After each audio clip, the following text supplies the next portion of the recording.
nikiwa mgeni kwenye hii wizara, nimejaribu kuangalia takwimu tulizo nazo. Wanasema cha kwanza wajue wateja wako wakoje. Kabla hujasema sera, hujasema nini, angalia kwanza wateja wako wakoje. Na mimi naomba nitumie nafasi hii kwanza kusema hali tulio nayo kwenye nchi. Mwaka jana, mwaka 2017, Finisco wakishirikiana na NBS na Wizara ya Fedha wametoa takwimu, na mimi nataka nitumie takwimu hizi kuelewa elimu.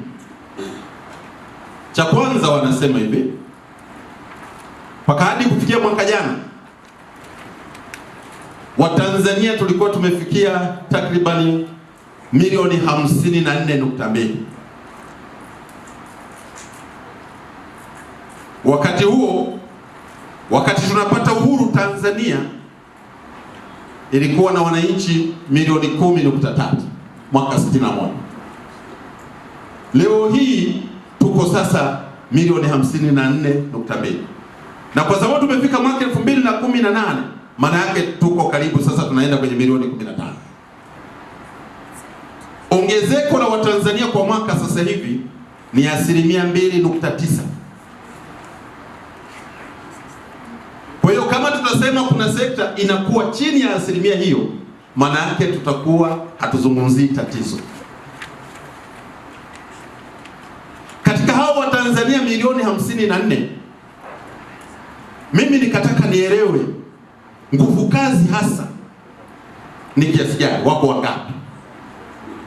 Takwimu zile zinaonyesha mpaka mwaka jana Watanzania ambao wanaanzia miaka 16 na kuendelea, sio 18, 16 na kuendelea, walikuwa milioni 27,864,302. Kwa hiyo ina maana kwamba kama wanaoanzia miaka 16 na kuendelea wako milioni 27,864,000, maana yake ni nusu ya Watanzania wote. Kwa hiyo ina maana tuna nusu ya Watanzania ambao wako chini ya miaka 16. Kwa hiyo hao wote ni wategemezi, sio wazalishaji, ni walaji. Hilo linanipa kwamba kumbe inabidi tukae chini tujiangalie vizuri. La pili, kwenye hiyo takwimu zinaonyesha katika hao milioni 27 ambao nimesema, 15% ya hao Watanzania hawana elimu rasmi. 15% ya Watanzania hawakupata elimu rasmi. Na kama hawakupata elimu rasmi, lazima tujiulize wanafanya kazi gani sasa hivi. Lakini takwimu hizo zinaonyesha kwamba 64% ya hao Watanzania 65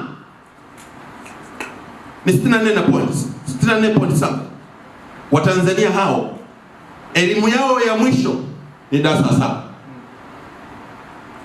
Kwa hiyo zinaonyesha kwamba ukichukua wale walioishia darasa 7 na wale ambao hawakupata elimu ya mfumo rasmi ni 80% ya Watanzania wote. Swali linakuja, hawa wote wanafanya kazi gani? Shughuli zao za kila siku ni zipi? Kwa hiyo ina maana kwamba katika watu 100, watu 80 elimu yao ya mwisho ni darasa la 7. Ni 20 ndio wanapata elimu zaidi ya hiyo. Kwa tafsiri nyingine, kwa lugha nyepesi, katika watu 10, 8 wameishia darasa 7, 2 ndio wamepata zaidi. Takwimu hizo zinaonyesha, maana naona tuanzie hapo. Takwimu hizo zinaonyesha watu ambao wamepata elimu ya sekondari alafu wakapata na nyongeza kidogo, yani wana cheti ama wana stashahada yani diploma, ama wana degree ya kwanza ama ya pili ama ya tatu. Ni 3% ya Watanzania wote. Kwa hiyo Watanzania wote tunaowasema hao 3% ndio angalau wana certificate ama diploma ama first degree na kuendelea.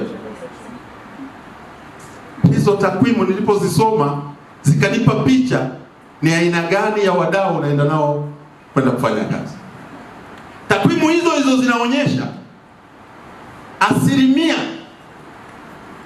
takriban 4% ya hao wa Tanzania ndio wako kwenye ajira zilizo rasmi ambao wanalipwa mishahara 4%. Kwa hiyo Watanzania wengine wote wanaobaki hawalipi mishahara.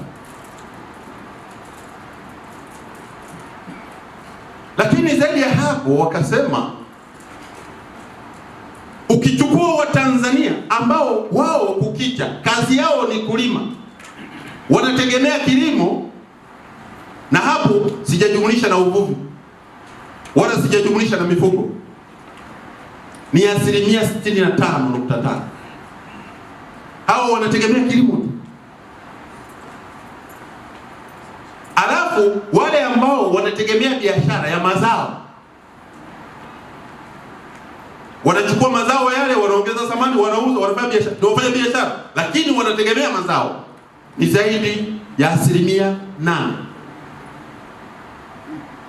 Kwa hiyo ikanipa picha ni aina gani ya wadau ninao tunaokwenda kufanya kazi.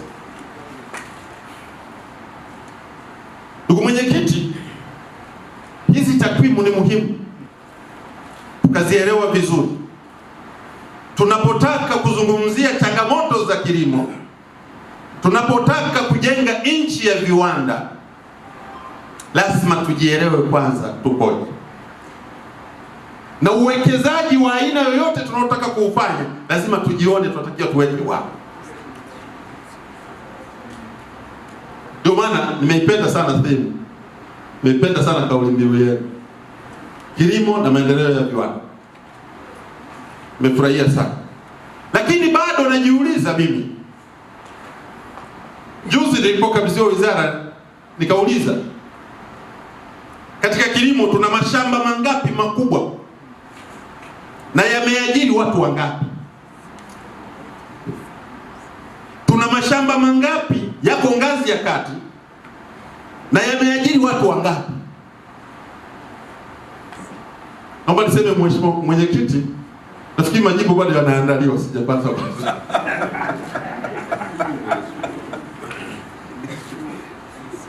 Kwa hiyo nikipata majibu nitakuja kusema labda wameniambia kwa mangapi. Lakini kwangu mimi naona ni kitu cha msingi. Kwa hiyo nikaona ni muhimu sana. Mliponialika kwamba nije niwe mgeni rasmi, nikajiuliza,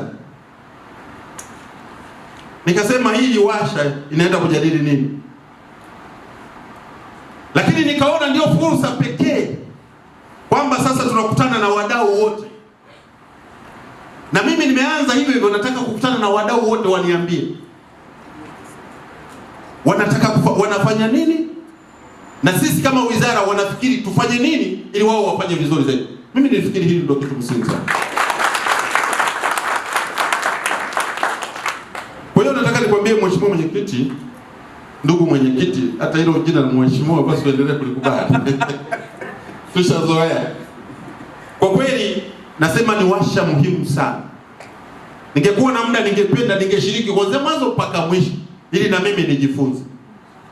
Lakini kutokana na mambo mengine labda nitashindwa, lakini nitapenda yale maazimio mtakaofikia, nitapenda niyapate ili tuone sasa tufanye.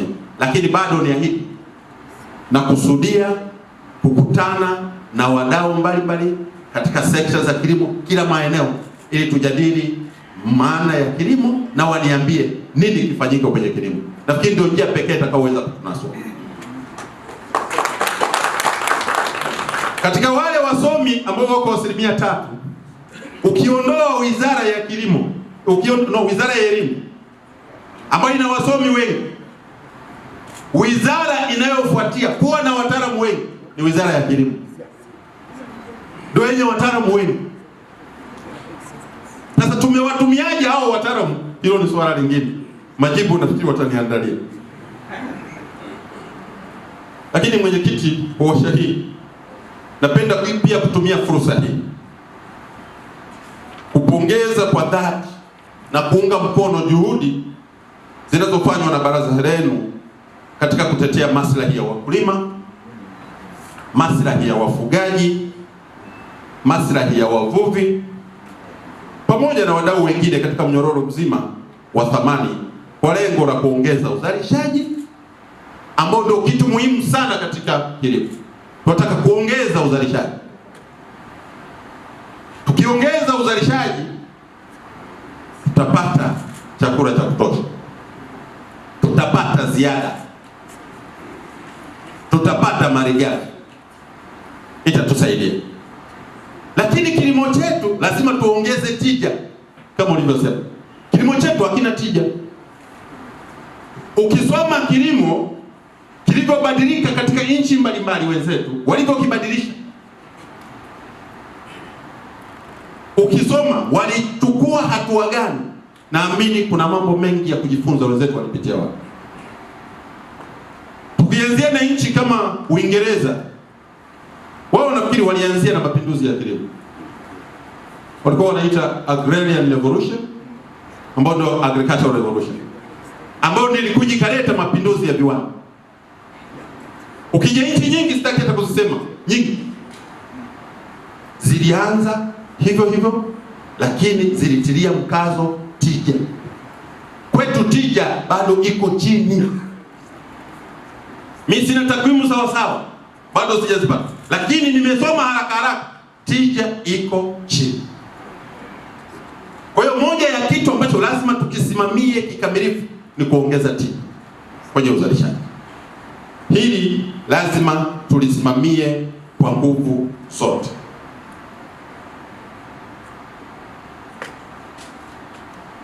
Lakini pia tunataka kilimo. Niliposoma dira ya Wizara ya Kilimo, wanasema lazima tuwe na kilimo cha kisasa na cha kibiashara. Nilipoisoma tu ile nikawauliza, kwa hiyo kilimo cha kisasa kiko wapi na cha biashara kiko wapi? Ndio nataka nianzie kutembelea huko nikale maisha kidogo kwenye kilimo cha namna hii. Wakaniambia wananiandalia, sasa sijui wataniandalia, sijui kiko wapi. Kwa sababu hilo ni swala la msingi. Kwa hiyo nafikiri hapo lazima tupaangalie vizuri. Juhudi hizi zinazofanya shughuli za kilimo, ufugaji na uvuvi kuendeshwa kibiashara zaidi na kuwatetea kwa faida wakulima, wafugaji, wavuvi na wadau wengine ni muhimu sana, na hasa katika kuongeza thamani ya mazao yote yatokanayo na kilimo. Hizi juhudi lazima ziendelezwe. Kwa hiyo nawapongezeni sana. Juhudi hizi zinaendana na mtazamo wa Wizara ya Kilimo wa kuwa na sekta yenye tija lakini yenye ushindani wa kisasa na wa kibiashara. Wengi tumeshuhudia baadhi ya mafanikio ya juhudi za ACT, ikiwa ni pamoja na ushiriki wake katika uanzishwaji wa SAGOD. Benki ya Maendeleo ya Kilimo ipo kwa ajili yenu, kwa ajili ya wadau mbalimbali, ili kopeshe watu wanaotaka kufanya hizi shughuli za kilimo na zile za kuongeza thamani na mazao mbalimbali katika mnyororo mzima. Benki iko pale na nyinyi mmeshiriki kikamilifu kuhakikisha hiyo benki imeanzishwa. Kweli imeanza. Sasa tunataka tuone matunda ya hiyo benki baada ya kuanzishwa.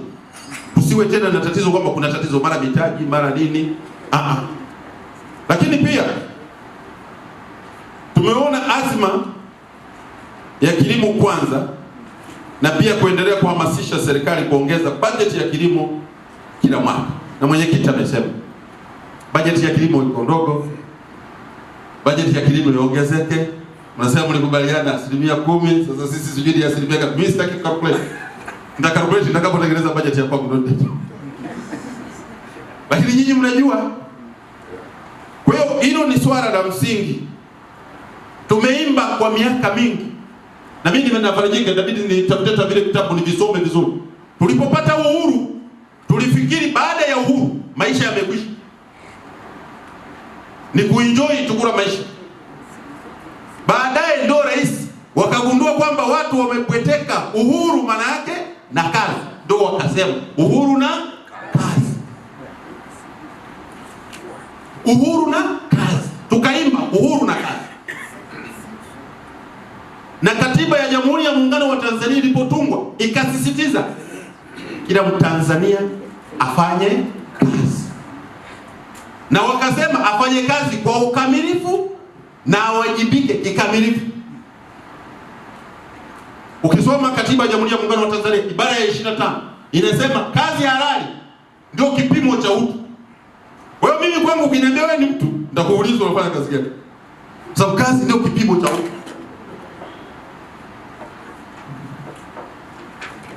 Kazi ndio kipimo cha utu.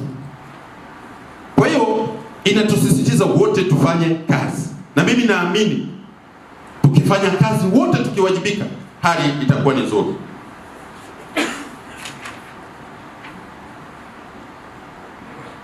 Aidha, pamoja na dhamira ya serikali iliyokuwepo katika kuweka mazingira haya na mambo mengi ambayo tumeimba, kilimo kwanza, tulipoanza kule uhuru na kazi, tukaja siasa ni elimu. Sasa mheshimiwa mbunge, siku hizi sijui mnaimba nini? Maana sisi zamani tulikuwa tunasema siasa ni kilimo. Kwa hiyo mwana siasa tunatakiwa kuzungumzia kilimo. Tukaja kilimo kwanza, sasa hivi tumekuja na mpango kabambe wa kuendeleza kilimo. Kwa hiyo mambo mengi tunayo, lakini tunachohitaji ni utekelezaji. Tunachohitaji ni nini jamani? Utekelezaji. Tunaweza kuwa na mipango mingi sana, kama tunapanga tunaiweka kabatini haina maana. Naona mimi sihitaji kufanya ugunduzi sijui nije sijui na mipango sijui mimi nataka hii mipango tulio nayo kwanza tuitekeleze. Tukiitekeleza kikamilifu tutaona kwamba kweli tumeweza au hatujaweza. Kwa hiyo ndugu mwenyekiti, nataka niseme ACT ni sehemu ya timu ya kikosi kazi cha taifa cha kuishauri serikali kuhusu masuala mbalimbali yakiwemo masuala ya kodi. Mlifanya kazi nzuri sana, mmeshauri sana serikali. Na serikali yenu ni sikivu. Mwaka jana tumefuta kodi 105. Lakini pamoja na kufuta kodi zote hizo, bado matokeo chanya bado hayajaonekana vizuri. Sasa lazima tujiangalie ni kitu gani kimetokea. Kama kodi zimefutwa, kodi zimeondolewa, lakini bado matokeo sio chanya sana. Kwa hiyo hilo lazima tuliangalie. Lakini otherwise mlifanya kazi nzuri ya kuishauri serikali na sisi tukaitikia.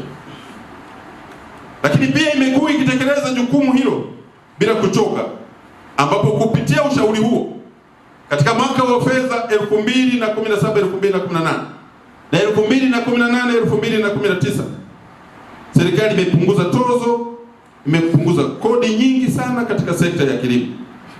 Lengo ni kuondoa kodi na tozo zisizo na tija ili kujenga mazingira mazuri ya kibiashara katika sekta ya kilimo. Yaani kilimo cha mazao ya chakula, kilimo cha mazao ya biashara, kilimo cha mifugo na uvuvi. Japo siku hizi tunasema usiseme mazao ya chakula. Kila zao linaweza likawa ni chakula likawa pia la kibiashara. Kwa hiyo inawezekana hata ile definition ilikuwa inasema haya mazao ya chakula, hiyo nayo inabidi tukae chini, wataalamu watuambie hii sio sawa. Na rafiki yangu hapa anatoka chuo kikuu, yeye ndio mtatuambia hii sio sawa. Kwa sababu siku hizi mahindi sio zao la chakula pekee yake, ni zao pia la biashara. Parachichi ni zao la chakula lakini biashara. Kwa hiyo lazima tuje na utaratibu mwingine.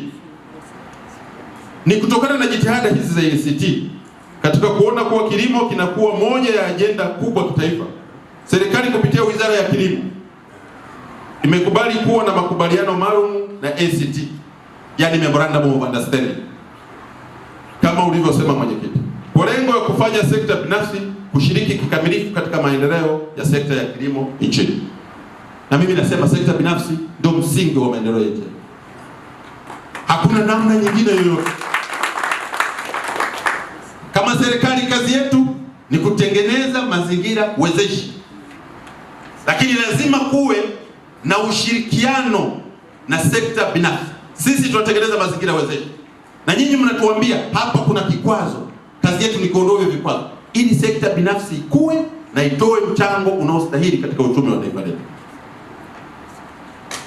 Kama mnaona serikali tunakuwa ndio kikwazo, tutakuwa hatufanyi kazi yetu sasa. Serikali hatutakiwi kuwa kikwazo, wala afisa yoyote aliyoko kwenye wizara yetu hatakiwi kuwa kikwazo.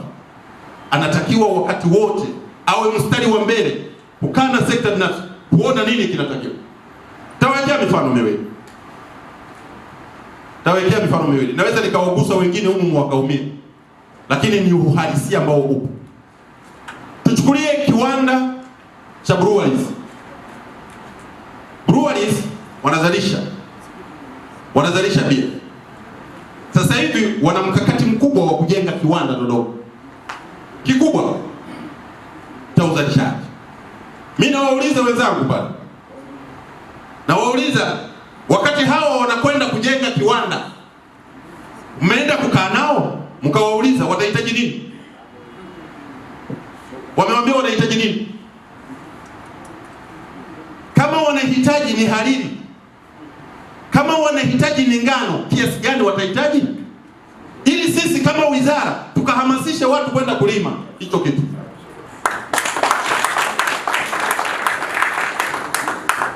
Na kama wanahitaji ya namna gani, yenye ubora upi? Na kama wanahitaji yenye ubora huo, hizo mbegu tutazipata wapi? Hiyo ndio kazi yetu sisi.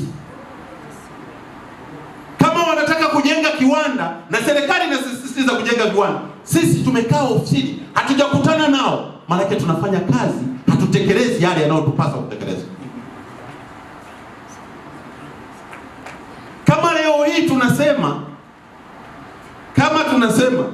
tunatumia zaidi ya bilioni 400 kuagiza mafuta ya kula nje ya nchi,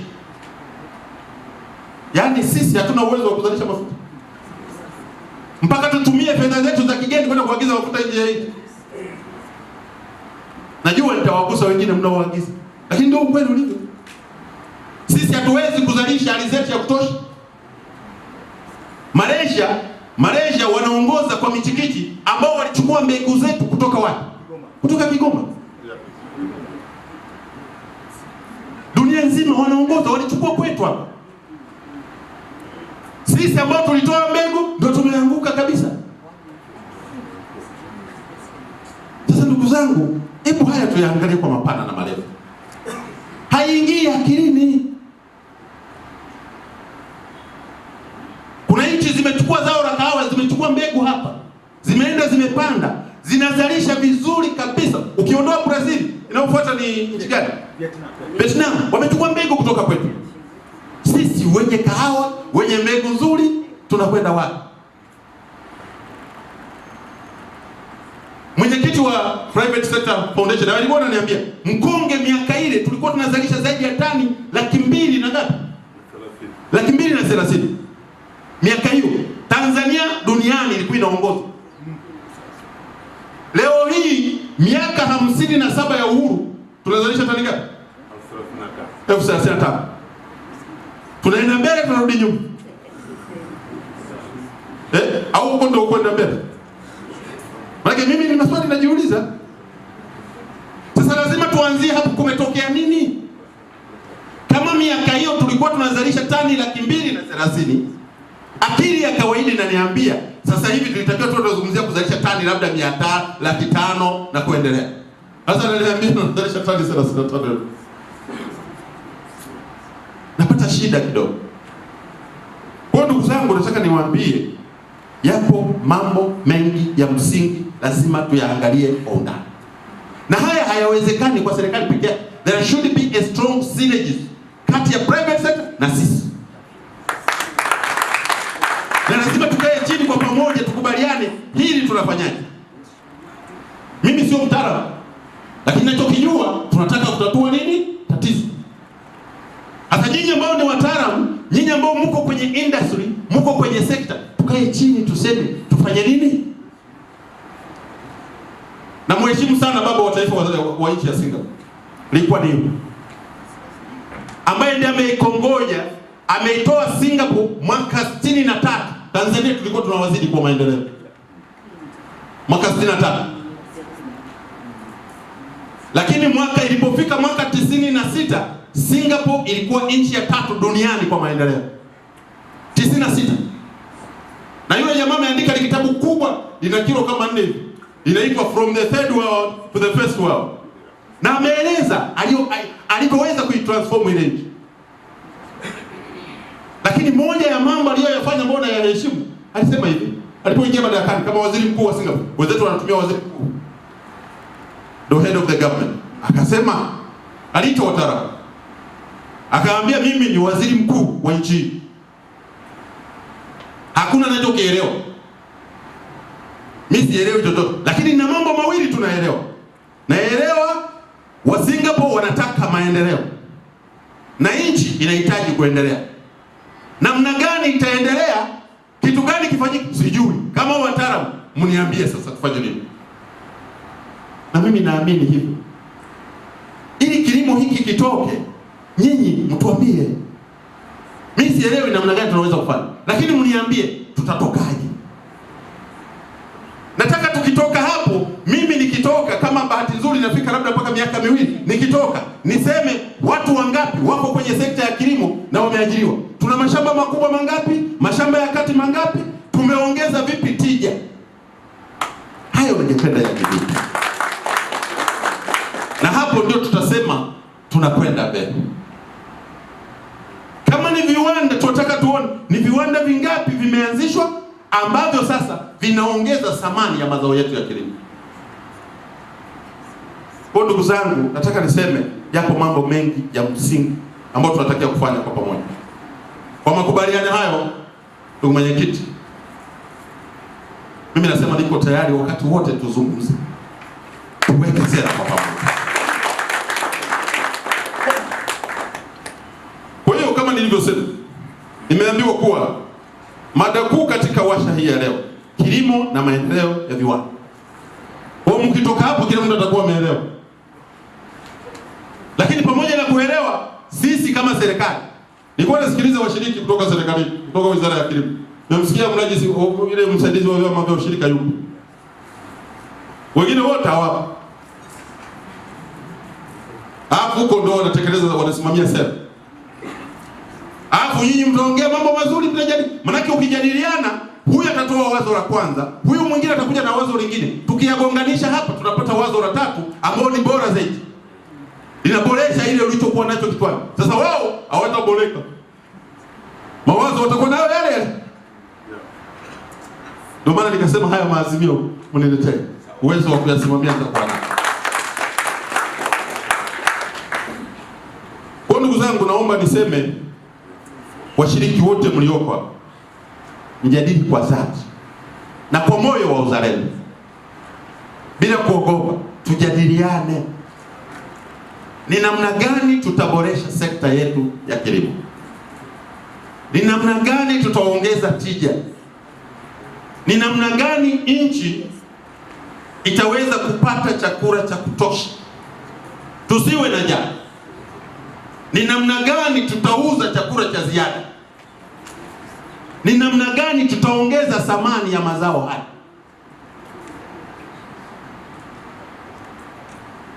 Nilikuwa Mtwara huko, ndipo hapa tu nilikimbilia Mtwara. Pomaliza kwa hapa nikaenda Mtwara. Kaenda kule nikaanza kuangalia. Sasa napitia viwanda vya kubangua korosho, maana tunataka zote tubangue hapa. Viwanda vingi vimebadilishwa, vimekuwa ni magoda. Sasa mimi nataka kubangua korosho, hizo ni magoda yote. Kulitokea nini hapo katikati? Tulikuwa na viwanda vingi tu.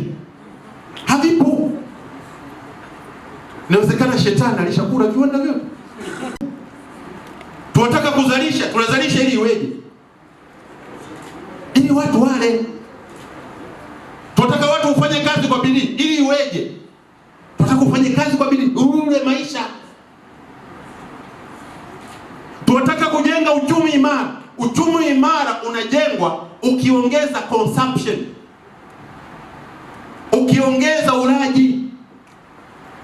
Haiwezekani nchi yenye kilimo, nchi yenye ardhi nzuri, nchi yenye kila aina ya zao, watu wafe kwa utapiamlo. Haiwezekani.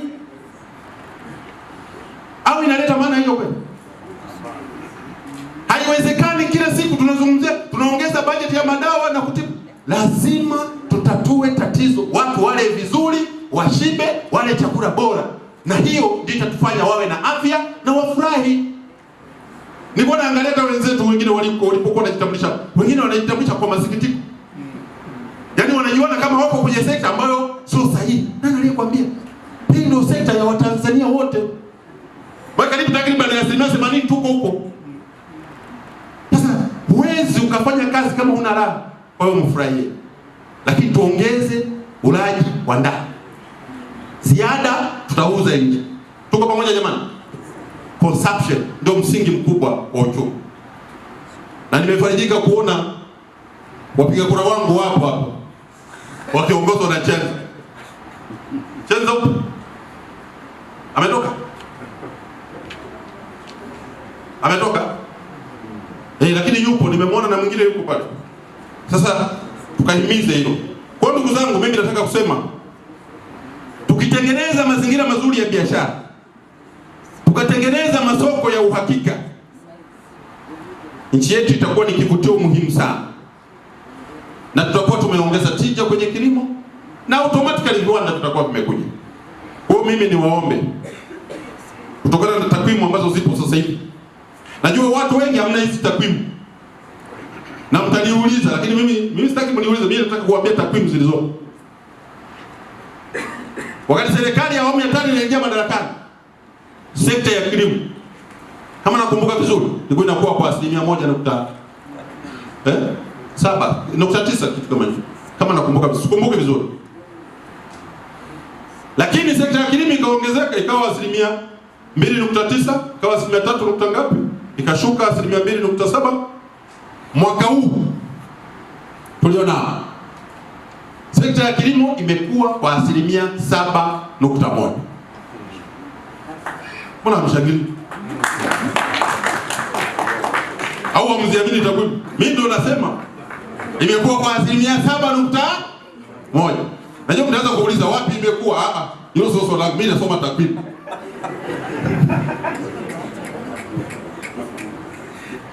Kwa hiyo imekuwa kwa 7.1. Na mimi ninaingia naanzia hapo. Sasa inatakiwa na mimi nijitahidi sekta ikue angalau napotoka iwe ni zaidi ya 10% ngapi? 10. Nitasema nimefanya kazi. Na umaskini utakuwa umepungua. Kwa sababu malengo yetu ya serikali ya awamu ya 5 kwenye ilani ya Chama cha Mapinduzi ni kuhakikisha umaskini unapungua, ajira zinaongezeka, uchumi unaimarika. Sasa hayo yatawezekana.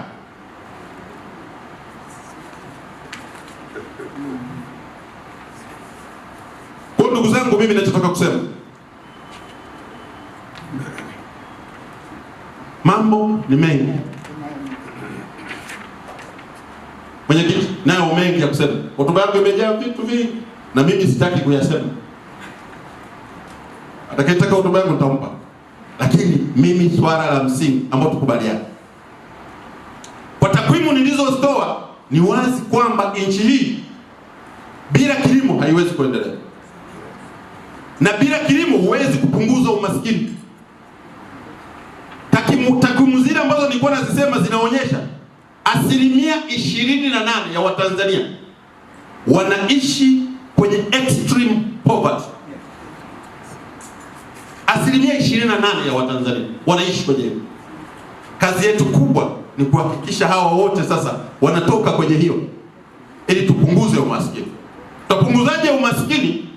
Kama wataalamu, kama wadau wa hii sekta, ndio mniambie.